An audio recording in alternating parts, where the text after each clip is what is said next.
Formidable barrière naturelle, longue de 2500 km et large en moyenne de 400, l'Himalaya génère d'importantes frontières stratégiques, politiques et culturelles.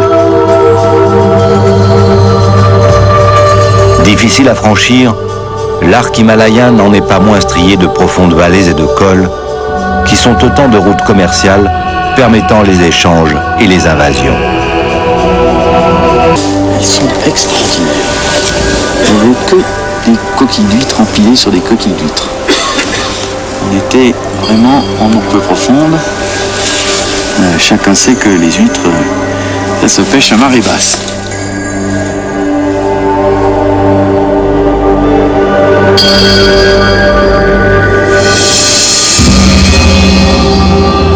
La présence de ces fossiles à 2500 mètres d'altitude et à des milliers de kilomètres de tout océan s'explique. La plaque indienne, glissant sous la plaque asiatique, a fait s'élever les sédiments du fond de l'ancienne mer Tétis.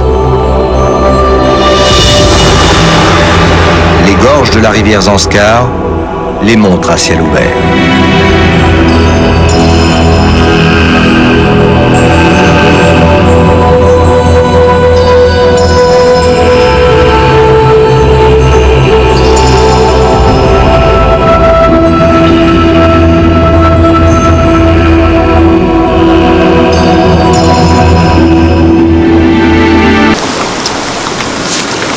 T'as vu la grotte là-haut, Paul? J'ai vu.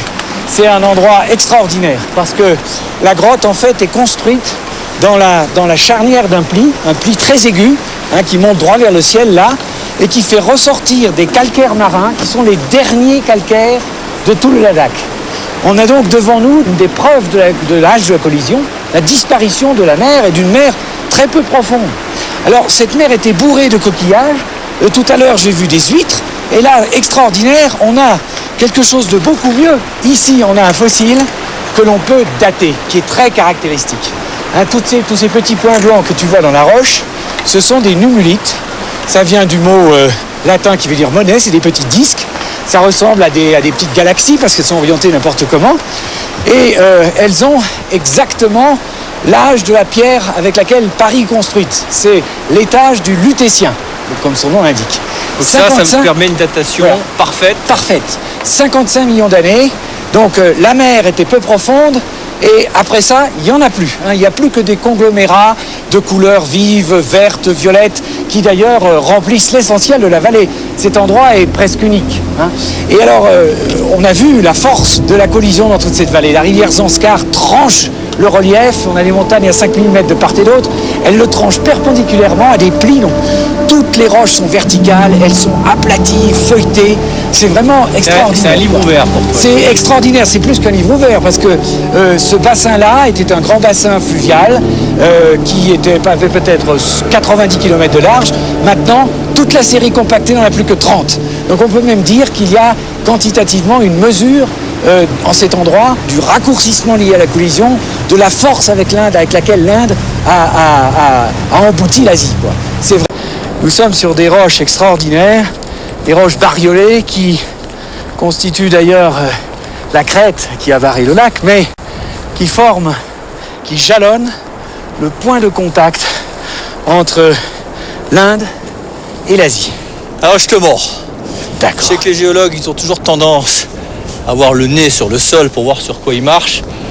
On va quand même profiter de ce lieu providentiel pour lever le regard, embrasser l'Himalaya et rappeler une chose qu'on a tendance à oublier, c'est que cet immense massif montagneux n'est ni plus ni moins que l'enfant des convulsions millénaires de deux continents, deux plaques qui s'affrontent depuis 40 millions d'années, l'Inde et l'Asie. Et que la conséquence de ces convulsions, le plus grand carambolage de l'histoire de la planète, eh bien c'est ce soulèvement, cette montagne à la fois jeune et en même temps très ancienne, selon le regard qu'on en porte dessus, qui continue à s'élever en même temps qu'elle s'érode. Et la curiosité du lieu, c'est ça qui est fantastique et qui est très émouvant, et pour l'initié et le non-initié, c'est qu'on est ici, là, au point de contact. C'est-à-dire qu'on peut presque dire que d'un côté, on a l'Inde et de l'autre côté, on a l'Asie. Absolument.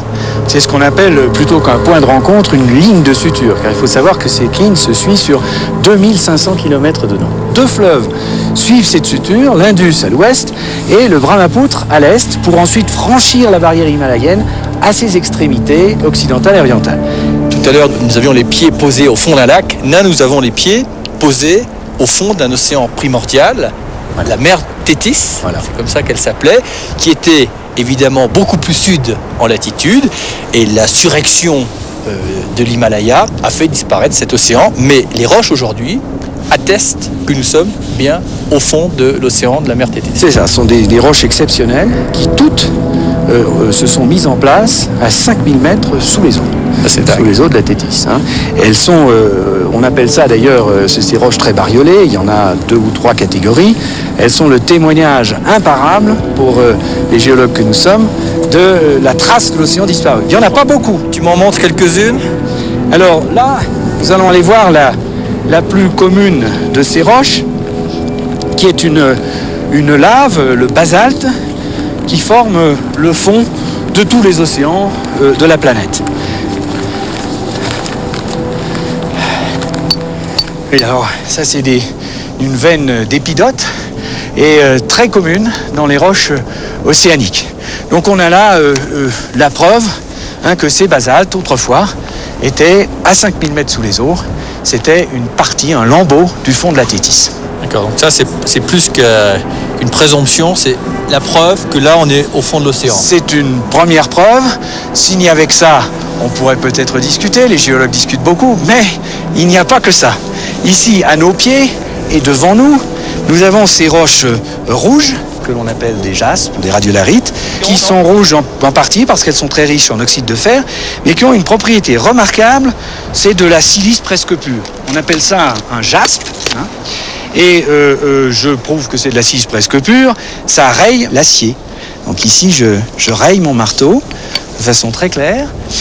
Alors, c'est des roches sédimentaires, celles-ci, en couches très fines, qui se sont mises en place sur les basaltes, et elles sont formées de l'agglomération de minuscules petites coquilles d'animaux qui s'appellent des radiolaires et qui ont été obligés de fabriquer leurs coquilles avec de la silice au lieu de carbonate comme les escargots, les huîtres, parce qu'il n'y avait pas de carbonate. Et ceci est la preuve qu'on était dans un milieu océanique de grand fond, très profond. Alors, ici, on est dans des roches qui sont probablement les plus rares, et qui constituent la 3e preuve de l'existence d'un océan disparu. Ces roches-là, celle-là par exemple, c'est très... Oui, j'arrive pas à la casser. Enfin, on peut prendre ce morceau-là. Ce sont des roches qui sont le reste du manteau terrestre. C'est très lourd, La densité, 3,3. Des roches très lourdes, très massives. Mais sous ton genou, là, il y a, semble-t-il, du manteau... On peut rien te cacher, toi. Du manteau, oui, qui possède encore ces minéraux d'origine. Les péridotites, c'est le manteau de la Terre, sous nos pieds depuis la base de la croûte, jusqu'à 2900 km de profondeur.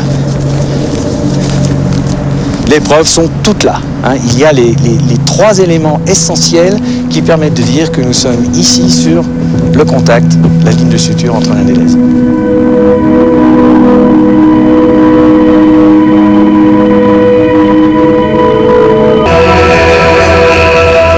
Il y a 55 millions d'années, à la place de la plus haute chaîne de montagnes, s'étalait Tétis, une mer aujourd'hui disparue. L'événement responsable de sa disparition est la plus grande catastrophe tectonique de la Terre, le choc de 2 continents. L'Inde, après une lente migration de 7000 km, a englouti l'Asie. Plissés entre les mâchoires de cet étau, les milliers de mètres de dépôts empilés au fond de la Tétis se sont soulevés pour devenir montagne. Passé ce choc initial, l'Inde a continué de s'enfoncer sous l'Asie inexorablement à raison de 5 cm par an, provoquant la surrection de l'Himalaya.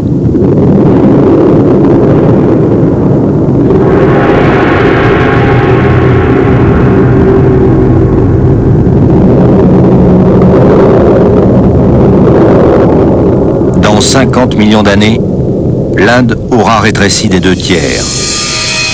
L'Himalaya dominera alors Bombay, ou ce qu'il en restera, de plusieurs kilomètres de roches verticales.